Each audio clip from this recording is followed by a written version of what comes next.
Uh, Now, I want to talk about how in India we're a pretty diverse country, right?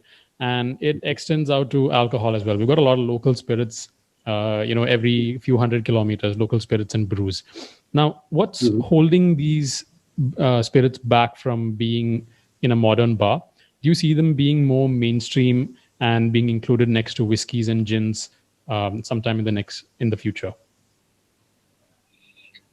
Absolutely, yes, because now I see that, even in India, we've come of age where suddenly there is a lot of noise about craft spirits going on. And what does that mean?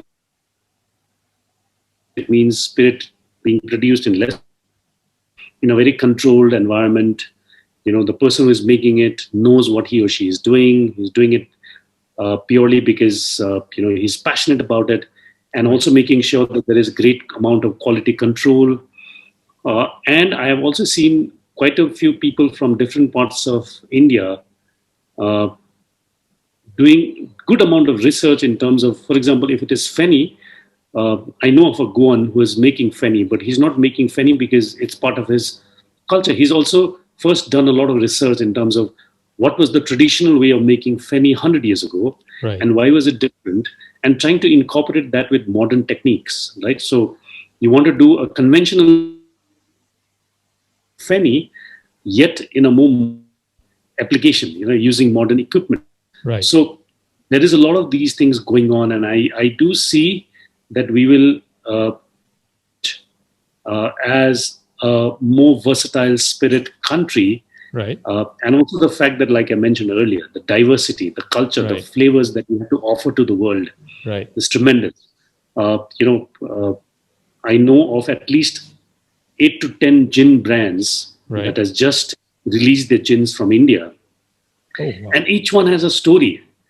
And it only goes on to say that there are endless stories that you can narrate. There are endless flavors that you can bring into the Right. spirit world, and it's a never-ending thing. I think one of the biggest advantages that we have as Indians is we are vast. Right. We are a huge country. And it's interesting how you talk about the changing adoption of certain spirits, and in specific gin. Right now, I don't know if this is something just I've noticed. I want to hear your side of it as well. But gin is increasingly getting more popular in India. Uh, what do you think could be the reason for gin just suddenly shooting up? It's not like we never had it or it was never available, right? So why is gin getting popular now? Okay, it's purely because there has been a gin resurgence in the Western world. So Right. in Europe as well as in America, uh, and uh, and we as Indians, when it comes to alcohol specifically, we do follow the West. So Right. whatever becomes popular in the West, and also because of travel, everybody today travels across the globe and the connectivity. So you know exactly what's going on. I can be sitting here in Delhi or Bangalore, and I know what's happening in New York as a bartender. Right. I know what consumers are drinking there, or even as consumers of alcohol, or just as normal people who are not part of the bar industry. Right. uh, you know, there's Netflix. There's so many of these channels which are doing food shows, Yes. uh, and telling us how it could be different, how passionate people are in terms of cooking, in terms of making cocktails. So the connectivity is bigger, greater, stronger. So the Right. moment there is a certain trend in a certain part of the world, it just tends to travel. Got it. That's one. The second important thing is the millennials, the youngsters have gone on to drink gin because also as a spirit, gin has a great history. As in, it has it has both the dark side as well as the bright side Right. in terms of its history and its emergence over a period of time, right? And also in the present day, a spirit like gin can have endless offerings. Right. Like gin, the moment you have juniper, it is gin. To a green spirit, you did redistill it with the flavor of juniper, it is gin. Right. But what you can do with gin is you can go beyond the juniper to as many botanicals that you want to incorporate. Oh. And it could be from a 1 kilometer radius around a distillery to as far as wherever you want to get it from. So, you have multiple stories and endless experimentation that you can do with something like gin. And the fact that you do not have to wait like you have to wait for whiskey. So you don't have to Right. wait 3 years, 10 years to make gin, right? So it's easy. It's also cost effective. Therefore, it sells as a good price, and you can have multiple offerings. And I think what the new age consumers want is something Customizability. different. Yeah, Right. yeah. All right. And talking about bringing in trends from the West, right? I want to talk about bottled pre-mixed cocktails. These have done well abroad, and I've seen it starting to gain ground in certain parts in India. Do you think Indian consumers are ready to have bottled cocktails on the shelf? And for someone feeling inspired right now, is this the right time to launch a pre-mixed cocktail brand? Okay. I think there is tremendous scope for it, and also the fact that I think we have a massive consumer market. So there is a client for Right. all kinds of products, especially in a country like ours. Right. And one of the big examples that my marketing teacher used to give us when we were in the hotel school was there was a soap called Ganga, which was supposed to be the cheapest, most uh, as in cheap Right. pricing. And then there was another one called L'Essence or something, which Okay. is at that time supposed to be a very premium priced soap. And it said that there is an audience for both. So similarly, you have an audience for both. There are people who like to make cocktails at home rather than going to a bar. Okay. So, for them, I think it's more convenient. Right. The important thing is, I think there's a market for everything. Okay. What is critical for today's state is if you want to get into it and go, uh, do a long term business, you got to make sure that the quality Right. should be great. Just because you feel that okay, there is a market and everybody's doing it, let me also do it. Do it. That's not how it works. Right. I think the important thing is to do a little bit of research, understand what it requires to make a good quality premix, Right.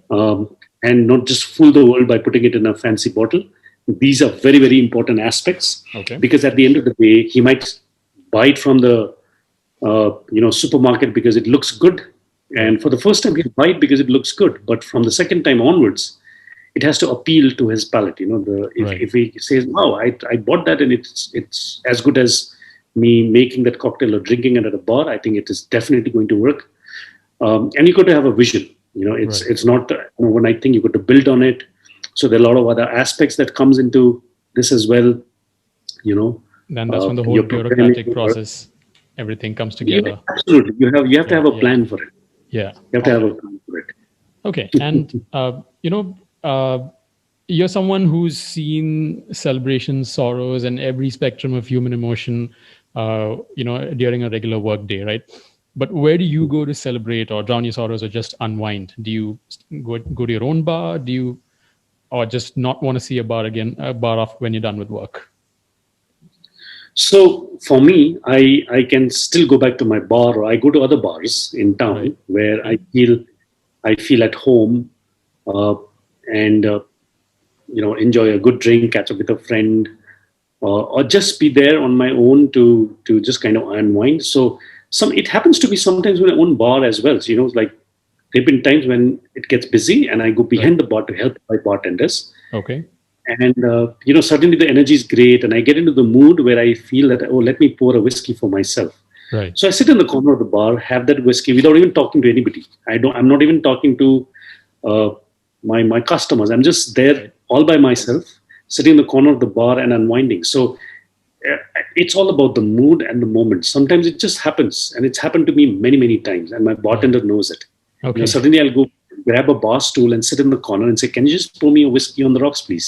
And Right. then I sit over there, and it just makes me feel great. It just makes me feel nice and happy. And sometimes I go to these bars when I'm visiting. Like presently, I'm in Bangalore. I'm here, Right. and I was just catching up with a few friends, and they tell me, "Oh, we should go to that bar." And so I definitely go out to bars as well. Okay. Not to all bars, but I go to bars which is low in terms of its volume of music, and All right. where I can just kind of be all by myself. Understood. You know what, Yangdup, it's been an absolute pleasure talking to you. Thank you so much for taking the time out and taking us through your whole journey and the world of mixology. Uh, for everyone who's out there watching, Yangdup is a very social person. He loves people and having conversations. So, Yangdup, can you tell us what is the best way for someone to reach out to you? Okay, the best way to reach out to me is, it's either these days it's Facebook, Insta. So that's one way of connecting and staying in touch. My email address is very simple. It's yangduplama@gmail.com. So it's very, very easy. So you could write a mail to me. If there's any queries, questions, or just generally you want to be friends, write an email and say hi. Right. Most welcome. So these are the few mediums. Otherwise, if you're in Delhi or Gurgaon, I run a bar called Cocktails and Dreams in Gurgaon, so you could come see me at the bar. Or if you're in Delhi, you could definitely come and see me at Sidecar. It'd be nice to catch up, have a drink together, share a few stories, yours as well as mine. That those are the different ways where one can be in touch, and then we could just catch up for a drink. Wonderful. And Parag, thank you so much for having me here in your podcast, and trying to ask me about my life and my professional life. It's been an interesting phase, and it's always wonderful to share a few tips and a few memories of my wonderful career in the area of bartending and beverages. And I'm sure it's really well appreciated, Yangdup. Thank you so much for doing this. And I look forward to swinging by Sidecar sometime when I'm in Delhi after the Sure, whole it would pandemic be my ends. pleasure. And Yeah. yes, I have a great week ahead. And thank you for doing this. And to everyone watching, I'm Parag, and this is How to Make a Life.